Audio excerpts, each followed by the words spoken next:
नमस्कार। आज हम 10वीं कक्षा का एक और अध्याय करने जा रहे हैं जिसका नाम है संघवाद। ये अध्याय 2 है, लोकतांत्रिक राजनीति का। तो इससे संबंधित जितने भी ऑब्जेक्टिव क्वेश्चन बन सकते हैं उन सब पर हम प्रकाश डालेंगे और इसके साथ साथ उन ऑब्जेक्टिव क्वेश्चंस को करते करते हम प्रयास करेंगे कि जो कुछ महत्वपूर्ण क्वेश्चंस इस अध्याय में से बन सकते हैं उनके बारे में भी हम विस्तार से बात करेंगे। तो आइए हम लोग इस अध्याय को शुरू करते हैं। पहला ही सवाल है, शासन करने की वह व्यवस्था जिसमें समस्त शक्तियों समस्त शक्तियाँ जितनी भी शक्तियाँ होती हैं केंद्रीय सरकार के पास होती हैं, इसको क्या कहा जाता है? 2 नंबर का सवाल भी आ सकता है ये, 1 नंबर का भी आ सकता है। तो एकात्मक शासन व्यवस्था। पिछले अध्याय में मैंने आपको बताया था कि जो एकात्मक शासन व्यवस्था होती है और जो संघीय शासन शासन व्यवस्था होती है उसमें क्या फ़र्क होता है। देखिए, एकात्मक जो शासन व्यवस्था होती है उसमें सारी शक्तियाँ केंद्रीय सरकार के पास रहती हैं। राज्य सरकार को या जो स्थानीय सरकार होती हैं उनमें शक्तियों का समान रूप से बंटवारा नहीं होता। जैसे पिछले अध्याय में हमने एग्जाम्पल लिया था, उदाहरण लिया था श्रीलंका का। श्रीलंका में समस्त शक्तियाँ केंद्रीय सरकार के पास हैं, जो सिंहली भाषा बोलने वाले हैं उनके पास सारी शक्तियाँ हैं। इसी तरह से शासन करने की वह व्यवस्था जिसमें शक्तियों का समान रूप से बंटवारा होता है उसको क्या कहा जाता है? संघीय सरकार या संघात्मक सरकार। जिस तरह से हमने बेल्जियम में देखा था कि 1970 से लेकर के 1993 तक उन्होंने शक्तियों का बंटवारा किया था केंद्रीय सरकार में, राज्य सरकार में और सामुदायिक सरकार में। ठीक उसी तरह से जो भारत सरकार है उसमें भी शक्तियां केंद्रीय सरकार के पास, राज्य सरकार के पास और स्थानीय सरकारों के पास समान रूप से दी हुई हैं। तो शासन करने की वह व्यवस्था जिसमें शक्तियों का समान रूप से बंटवारा होता है उसको संघात्मक सरकार या संघीय सरकार कहा जाता है। उसके बाद ये सवाल है, दुनिया के कितने देशों में संघीय शासन व्यवस्था है? तो हम देखते हैं कि इसका उत्तर है 25। जितने भी दुनिया में देश हैं उनमें से केवल 25 देश ही ऐसे हैं जिसमें शक्तियों का बंटवारा समान रूप से किया हुआ है। नहीं तो केंद्रीय सरकार के पास ही ज़्यादातर शक्तियाँ होती हैं। उसके बाद हमारा सवाल है कि भारतीय संविधान के विषयों को कितनी कितनी सूचियाँ दी गई हैं। देखिए, इस बात को समझने का प्रयास कीजिए। यहाँ पर विषय से क्या मतलब है? विषय से मतलब है कि जितने भी आप कह सकते मैं इसको उदाहरण के रूप में समझाना चाहूँगा। जैसे रक्षा, डिफेंस का जो मामला है, उसी तरह से शिक्षा का जो मामला है, ठीक उसी तरह से जो हमारा स्वास्थ्य का मामला है, तो ये सारे विषय हैं। ये इनको विषय कह सकते हैं। तो इस तरह से बहुत सारे हैं, विवाह के हैं, डाइवोर्स के हैं, ज़मीन से संबंधित हैं, तो ये जो पुलिस का संबंध है, ये सारे के सारे विषय कहलाते हैं। तो इन विषयों को 3 सूचियों में बाँटा हुआ है। भारतीय संविधान में 3 सूचियों का प्रावधान है। आइए हम इन 3 सूचियों के बारे में विस्तार से बात करते हैं। मैं नाम भी बता देता हूँ उनका। पहली सूची होती है संघीय सूची, संघीय सूची। दूसरी सूची होती है राज्य की सूची, राज्य सूची। उसके बाद होती है समवर्ती सूची। 3 सूचियाँ मुख्य रूप से होती हैं। इन्हीं के बारे में अभी हम बात करने जा रहे हैं कि कौन से विषय हैं जो संघीय सूची में डाले गए हैं, कौन से विषय हैं जो राज्य सूची में लिए गए हैं और कौन से विषयों का समावेश समवर्ती सूची में किया गया है। देखिए, वह सूची, अब इनको हम परिभाषित करने का प्रयास करेंगे और परिभाषित करते-करते हमें ये सूचियों के बारे में समस्त जानकारी मिल जाएगी।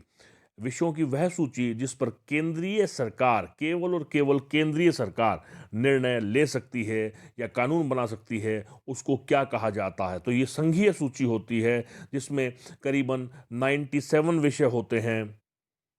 और मैं आपको बता दूं, ये विषय जो हैं घटते और बढ़ते रहते हैं। कई बार कुछ विषयों को इसमें समावेश कर लिया जाता है और कई बार इस विषय को निकाल करके वो विषय राज्य सरकार को दे दिया जाता है। तो इस तरह से आज की तारीख में संघीय सूची में 97 विषय हैं जिन पर केंद्रीय सरकार को ही शक्तियां प्राप्त हैं, वही कानून बना सकती है, वही निर्णय ले सकती है।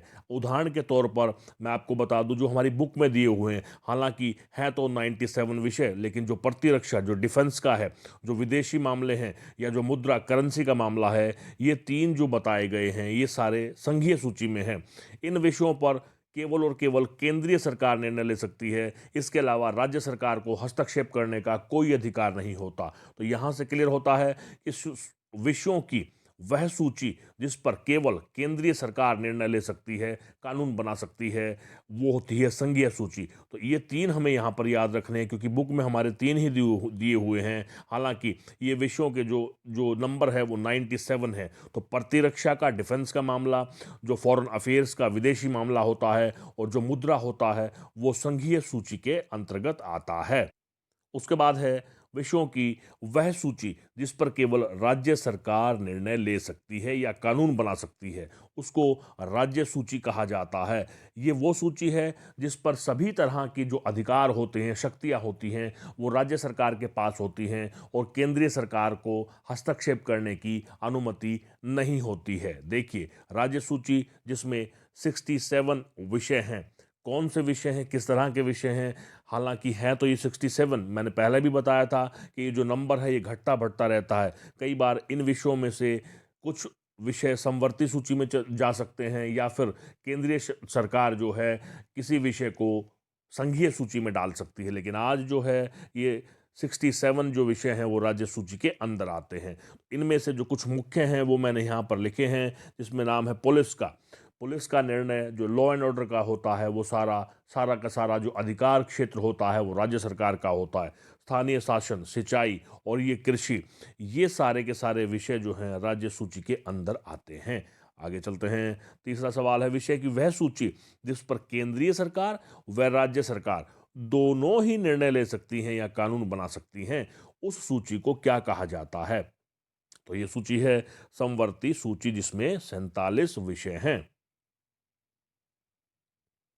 लेकिन कई बार ऐसा होता है कि अगर राज्य सरकार और केंद्रीय सरकार दोनों के बीच में मतभेद हो जाए, तो यहाँ पर केंद्रीय सरकार को ज़्यादा शक्तियाँ दी गई हैं।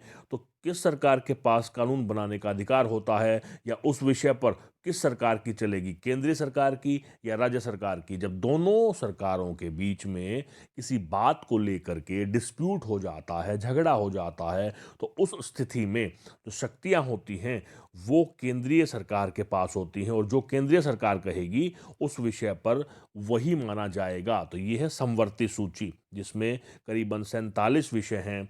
अब मैं इसको एक बार फिर से बता दूं कि ऐसी समवर्ती सूची वह सूची होती है जिस पर कानून बनाने का या निर्णय लेने का जो अधिकार होता है, शक्तियां होती हैं, वो दोनों ही सरकार के पास होती हैं। लेकिन जब जब इनमें मतभेद हो जाए किसी भी तरह का, तो सारी शक्तियां केंद्रीय सरकार के पास चली जाती हैं। उसके बाद इस पर कुछ एग्जाम्पल दिए हुए हैं, जिसमें शिक्षा का है, सबसे महत्वपूर्ण है। और देखिए, जो मैं ये दे रहा हूँ आपको, एग्जाम्पल दे रहा हूँ, ये अलग अलग सवाल की तरह से आपको करने हैं। जैसे शिक्षा, सवाल बनेगा शिक्षा किस सूची में के अंतर्गत आता है, तो आपको मालूम होना चाहिए समवर्ती सूची में। ऐसे ही वन है, मजदूर संघ है, विवाह है, गोद लेना है, ये सारे विषय किस सूची में आते हैं? ये सारे के सारे समवर्ती सूची में आते हैं। तो देखिए, पिछला जो सवाल मैंने उठाया था, बताए हैं आपको संघीय सूची के और राज्य सूची के जो विषय बताए हैं, वो विषय अलग अलग भी पूछे जा सकते हैं, लेकिन मैंने उसको इकट्ठा बता दिया। जैसे ये सवाल आ सकता है कि जो प्रतिरक्षा का मामला है वो किस सूची में आता है, तो आपको मालूम होना चाहिए वो संघीय सूची में आता है।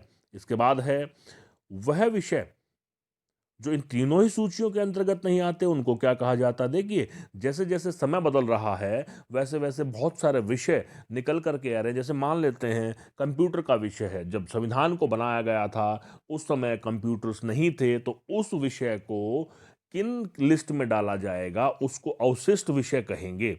अवशिष्ट विषय। और जो कानून अवशिष्ट विषयों पर बताएगा या बचे हुए विषयों पर बताएगा, बनाएगा, वो सरकार, सारी शक्तियां जो हैं केंद्रीय सरकार के पास होती हैं। तो अवशिष्ट विषय वो हैं जो तीनों ही सूचियों में जो नहीं आते हैं, मतलब तीनों सूचियों में उस विषय का समावेश नहीं किया गया है, उसके लिए अवशिष्ट विषय एक अलग से बना दिया गया है, और उस पर निर्णय लेने का अधिकार केंद्रीय सरकार को होता है। ये जो अगला सवाल है, ऐसा दायरा जिस पर किसी का वैधानिक अधिकार हो, यानी कि निर्णय लेने की क्षमता हो। मान लेते हैं कोर्ट है, कोर्ट में जज के पास पूरा का पूरा वैधानिक अधिकार होता है कि वो साक्ष्यों को देख करके किस प्रकार का निर्णय लेगा, तो वो उसका अधिकार क्षेत्र है। तो अधिकार क्षेत्र क्या होता है? जहां पर किसी को वैधानिक अधिकार हो निर्णय लेने का उसको अधिकार क्षेत्र कहा जाता है। उसके बाद अगला सवाल है, और ये जो अनुच्छेद 370 है, पिछले दिनों में इसमें बहुत सारी पूरे के पूरे हमारे भारतवर्ष में बहुत बड़ा मुद्दा रहा है। तो जो अनुच्छेद 370 है, आपको मालूम होना चाहिए उसका सीधा-सीधा संबंध जम्मू और कश्मीर से है।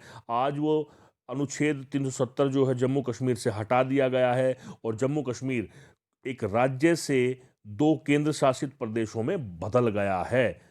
ये आपको मालूम बहुत इम्पोर्टेंट इश्यू है कि ये जो 370 अनुच्छेद है, इसका संबंध किससे है? जम्मू कश्मीर से। ये सवाल आने की पूरी संभावना है। तो आपको मालूम होना चाहिए जम्मू कश्मीर जो हमारा एक राज्य था, उसको 2 केंद्र शासित प्रदेशों में बदल दिया गया है, जम्मू और लद्दाख। ठीक है, आपको ये पता होना चाहिए। आज हमारे देश में 28 तो राज्य हैं और 8 केंद्र शासित प्रदेश हैं। इसके बारे में मैं प्रकाश डालूंगा, लेकिन उससे पहले हम देख लेते हैं कि केंद्र शासित प्रदेश क्या होता है।